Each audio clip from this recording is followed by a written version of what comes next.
स्वागत है आप सभी का अपने चैनल ऑनलाइन स्टडी 1.6 में। आज के इस वीडियो में माध्य ज्ञात करना सीखेंगे।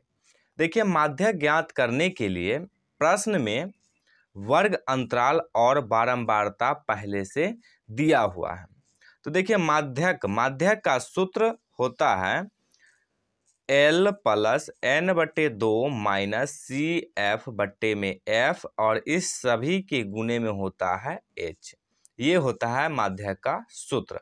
अब देखिए, माध्यक में L n/2 सी एफ और H जो दिया हुआ है, इस सभी का मान हमें निकालना होगा।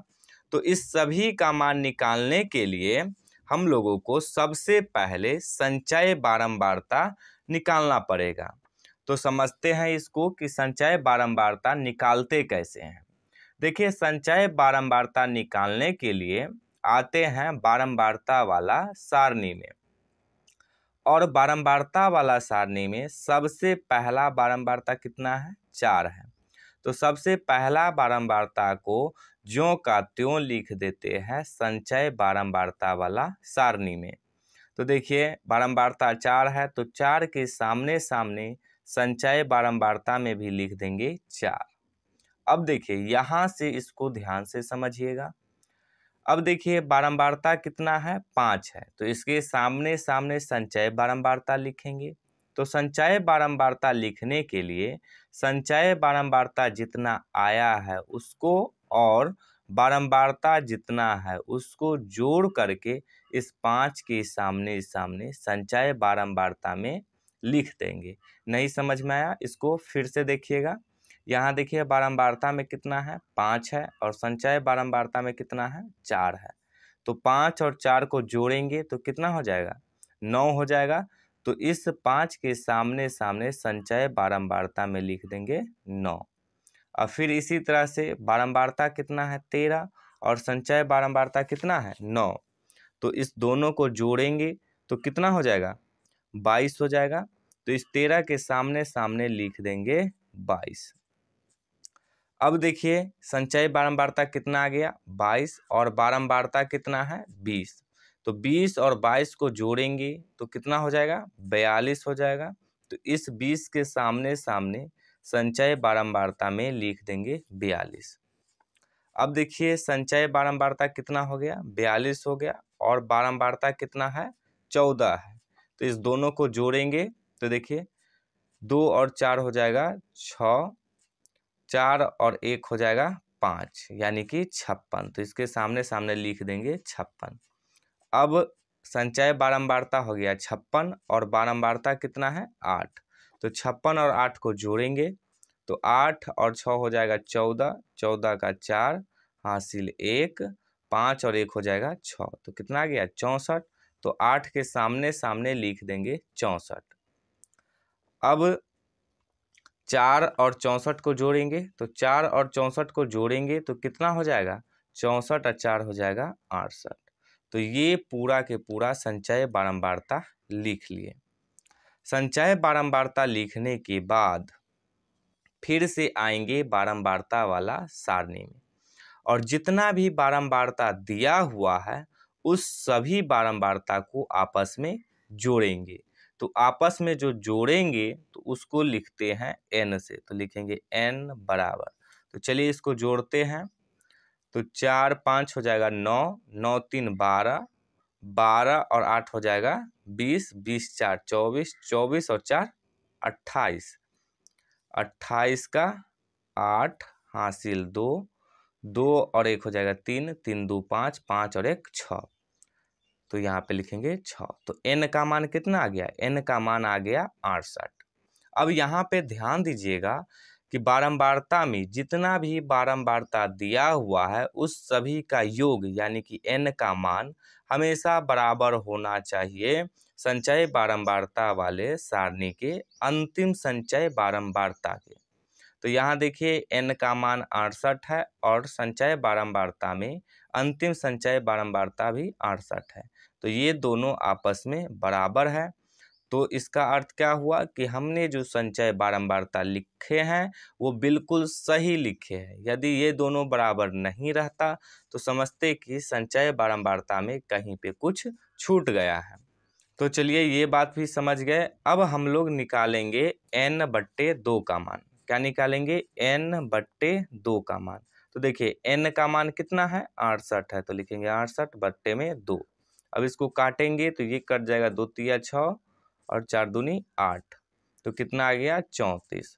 तो देखिए n/2 का मान कितना आ गया? 34। अब यहाँ पे एकदम ध्यान से समझिएगा, ये जो 34 है इसको लेंगे और देखेंगे कि 34 से जस्ट थोड़ा सा बड़ा संचय बारंबारता में कौन सी संख्या है। फिर से सुनिएगा, 34 से जस्ट थोड़ा सा बड़ा संचय बारंबारता में कौन सी संख्या है।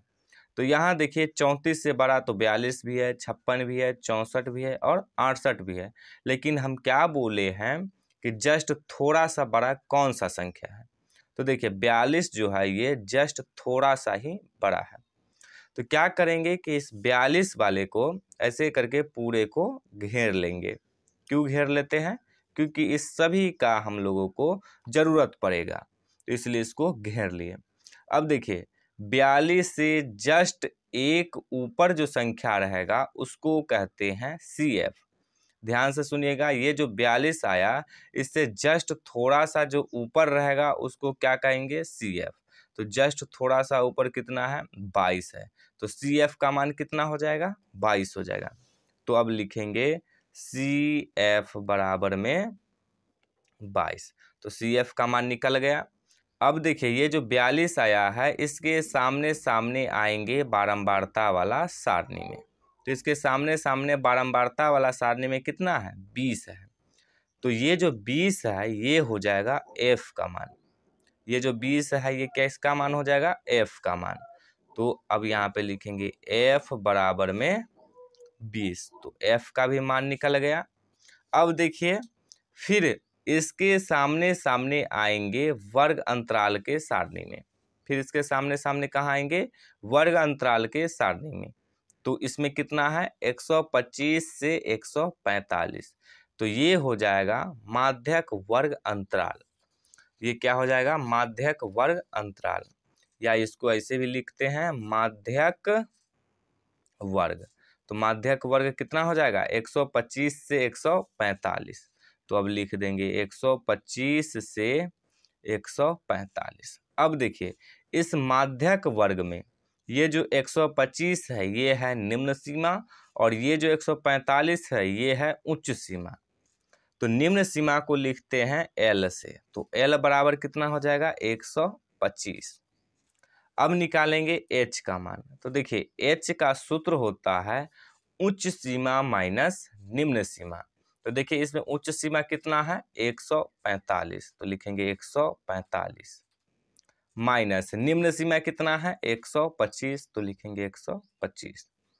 अब इसको घटाएंगे तो 145 में से 125 को घटाएंगे तो कितना आ जाएगा? 20 आ जाएगा। तो H का मान कितना आ गया? 20 आ गया। तो देखिए CF, F, L और H इस सभी का मान निकाल लिए। अब लिखेंगे माध्यक का सूत्र। तो माध्यक का सूत्र क्या होता है? L plus N/2 minus CF/F गुने में H। तो देखिए ये होता है माध्यक का सूत्र। यहाँ देखिए इसमें जितने भी चीज का जरूरत था हमने सभी का मान निकाल लिए हैं। अब इस सभी का मान इस प्रश्न में रख देंगे। तो चलिए मान रखते हैं। तो देखिए L का मान कितना है? 125। तो रखेंगे 125 प्लस N/2 का मान कितना है? 34। तो रखेंगे यहाँ पे 34 माइनस CF का मान कितना है? 22। तो रखेंगे 22 बट्टे में F का मान कितना है? 20। तो रखेंगे 20 और इस सभी के गुना में H है तो H का मान कितना है? 20 आया है। तो H के स्थान पे लिख देंगे 20। अब इसको हल करेंगे तो ये हो जाएगा 125 प्लस 4 में से 2 को घटाएंगे तो आ जाएगा 2। फिर 3 में से 2 को घटाएंगे तो आ जाएगा 1। इसके बट्टा में 20 है तो 20, गुने में 20 है तो 20। अब देखिए ये 20 से ये 20 कट जाएगा तो कितना बच गया 12। तो ये हो जाएगा 125 प्लस में 12। अब इसको जोड़ेंगे तो 5 और 2 हो जाएगा 7, 2 और 1 हो जाएगा 3, 1 तो कितना आ गया 137। कितना आ गया 137। तो इसको लिख देंगे 137 यूनिट, या इसी को हिंदी में लिखे तो 137 इकाई। तो यही हो जाएगा इसका आंसर। तो उम्मीद है कि आप लोगों को माध्यक ज्ञात करना समझ में आ गया होगा। यदि माध्यक ज्ञात करना समझ में आ गया हो तो इस वीडियो को लाइक कीजिएगा और चैनल को सब्सक्राइब जरूर कर दीजिएगा।